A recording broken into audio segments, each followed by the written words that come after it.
हाँ तो दोस्तों, जैसे कि मैंने पिछले वीडियो बनाए थे, पवन सिंह बागेश्वर बाबा के धाम पहुंचे हैं। तो इस वीडियो में देखिए पवन सिंह बागेश्वर धाम पहुंचे हैं और बाबा के साथ पूजा भी कर रहे हैं। हाँ तो नमस्कार दोस्तों, आप देख रहे हैं प्रेम राज चैनल पर नए हैं तो चैनल को लाइक करें, सब्सक्राइब करें, वीडियो को शेयर करें।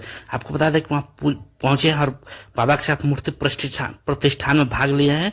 और सिर्फ पवन सिंह ने, उनके साथ उनके बड़े भाई मनोज तिवारी भी पहुंचे हैं और भोजपुरी के दोनों दिग्गज पहुंचे हैं और बाबा के साथ काफी बेहतरीन तरीके से पूजा पाठ में लगे हुए हैं। ये देखिए स्क्रीन पर चल रही वीडियो देख रहे हैं, कैसे सभी के साथ सभी पंडित जी के साथ बैठे हैं और कितने मतलब धार्मिक तरीके से पूजा पाठ कर रहे हैं।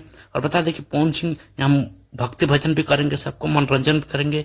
स्क्रीन पर चल रहे वीडियो देख रहे होंगे कि मतलब कितना अद्भुत नजारा है, पवन सिंह के साथ मनोज तिवारी और साथ में बागेश्वर बाबा। मतलब ये अद्भुत जोड़ी देखने लायक है, बहुत मुझे सुकून मिल रहा है। आप लोग कैसा लग रहा है कमेंट कीजिएगा और कौन कौन इस वीडियो को कहाँ से देख रहे हो वो भी बताइएगा। और बता दें चैनल पर नहीं तो चैनल को लाइक और सब्सक्राइब, वीडियो को पहले खूब शेयर कीजिएगा। और पवन सिंह के सबसे भक्त है, फैन है तो इस वीडियो को खूब शेयर किया। आज के लिए इतना ही, थैंक यू, धन्यवाद।